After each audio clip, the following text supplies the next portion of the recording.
咁講多一次部機先。嗱，咁我而家買咗嗰部機咧，就係入邊呢度有寫噶啦 BP5200，不過我買咗 DW。咁呢部機咧，你喜歡嘅話係可以另外再加多兩個 stack 咧，指架咧就增高嘅。咁其實 DN 同埋 DW 最大嘅分別咧，就係有 NFC 同埋有呢度下邊 Bluetooth interface 藍牙。咁大家望一望啦，咁會見到呢部機嘅好處就係個 processor， 即係個處理器咧係 1.2 個 GHz 嘅，嚟個 memory 咧係1個 GB。咁呢一個咧就已經超越咗好多其他嘅 printer， 尤其是我之前嗰部 print 500幾張紙咧，基本上咧係無了期無限期，用咗5個鐘我都係第一次。咁頭先有其他片啦，咁我都俾咗大家睇啦。咁佢有8抽氣扇啦，咁係對於散熱嗰度咧就零舍好啦。咁大家會見到呢部機啦，咁 technical 嘅嘢啦。咁 for 你 monthly 就大概每個月大概 print 750至4000張紙啦。咁啊尺寸嗰啲啦有晒喺度啦。咁呢個 brochure 咧都係喺官方網站嗰度 download 嘅。咁其實佢有其他 all-in-one 嘅 A3 紙嘅 all-in-one， 不過咧嘅就相對地係高好多嘅，大概要最少要有1米嘅高度距離先至可以裝得到嘅。咁所以咧，基本上呢部機咧，若果高度唔係一個重點咧，又要 print A3 咧，仲要 laser color print， 其實係非常之好。佢從一個 mono 嘅 black and white print 咧，其實個處理個 GHz 同埋個 memory 都係一樣。所以基本上咧，若果你純粹我嚟 print 嘢，你有呢部機咧，基本上咧，我會咁講叫贏晒噶啦。咁你話有啲咩咁特別咧？就呢啲啦，咁呢度都講啦。print 到15,000張紙啦，一個 cartridge 15,000張紙啦。咁當然有要買大裝啦，細裝就6000啦，大裝就15,000啦。跟住又有 web 啊、web page 啊、IT 專用啊、embedded MPS 啊，呢啲我唔識啦。咁啊，識嘅你咁你就可以去自己用啦。咁我另外最中意就係頭先都講啦，佢係前邊可以入信封啦，唔使特登要抽翻啲紙出嚟啦。咁變咗咧，要用佢嘅話咧就方便好多。咁可能你頭先錄嗰啲聲音俾大家聽啦，咁你會覺得係特別啲嘈啦。咁但係其實如果望翻咧，佢 print 咧係56個 dBA 嘅啫喎。咁相對65為之噪音咧，56係接受嘅。咁你可以瞄咗佢嘅就50，咁50同埋56就冇乜咁特別啦。咁變相成部嘢咧，就基本上，如果你唔係成日 print 嘅你咧，我會介紹你要用另外一部喎。咁佢係咩咧？想介紹咧就係呢一部喎，豐澤獨有998蚊呢一部。呢一部有乜咁特別咧？嗱，你見到同我而家嗰部差唔多嘅。咁而最特別之處咧，呢度冇嘅，咁要睇下下邊啦。就係加密啦，加密咧係買個蜜粉擠翻落去個蜜盒裏邊嘅喎。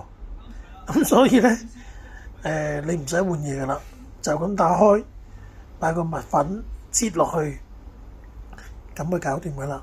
個蜜粉機車咧唔知，因為佢獨有，而我亦都見唔到佢有講話幾多錢。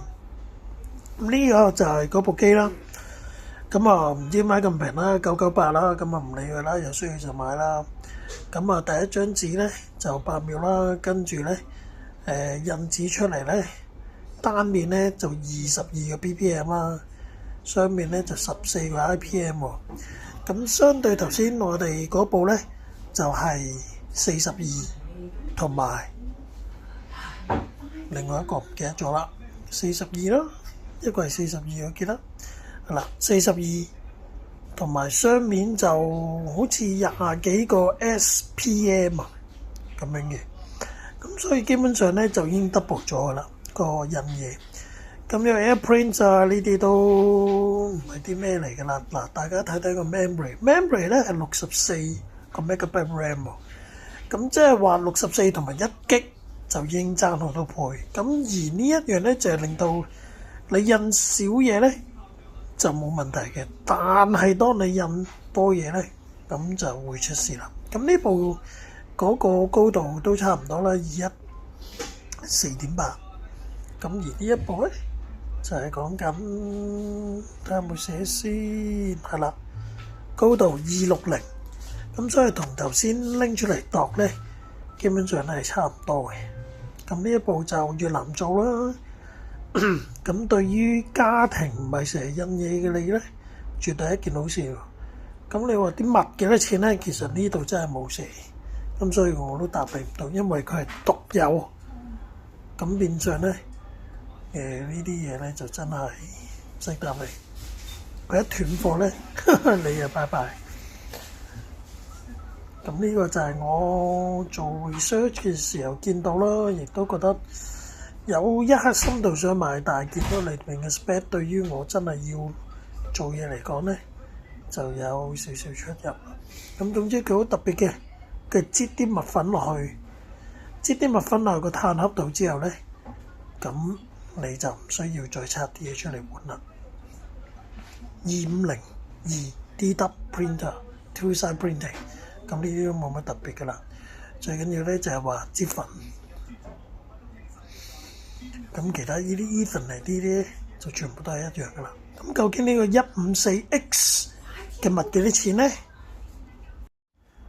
咁我上網一揾咧，呢個 154X 咧就大概係198蚊。咁呢個198蚊 print 幾多張紙咧？其實冇寫，真係乜都冇寫。咁變相真係要用落先知啦。咁你話貴唔貴？唔係特別貴喎，但係幾多張紙冇寫喎。相對於我呢一部，咁頭先都講咗啦。呢個大墨嘅幾多錢啦？呢個 drum 幾多錢啦？咁1600蚊，15000張紙，900蚊就6000張紙，咁變相就自己諗啦。因為其實呢一個都冇話貨你幾多張紙完，咁所以呢啲銀窿咧就自己可以。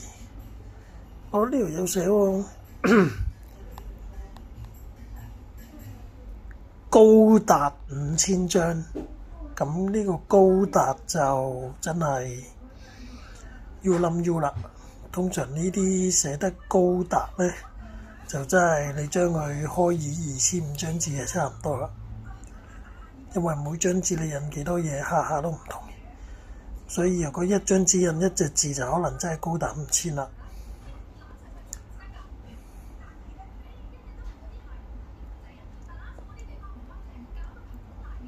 好啦，咁因為嗰度寫咗高達5000啦，咁呢啲都係咁寫啦。5% 高，5% 覆蓋率嘅5000喎，咁你自己諗你呢一個係好老實嘅。不過你唔睇嘅話咧，你係中伏噶啦。咁今日介紹就係咁多。如果你中意嘅話，記得 like 同 share 啦。拜拜。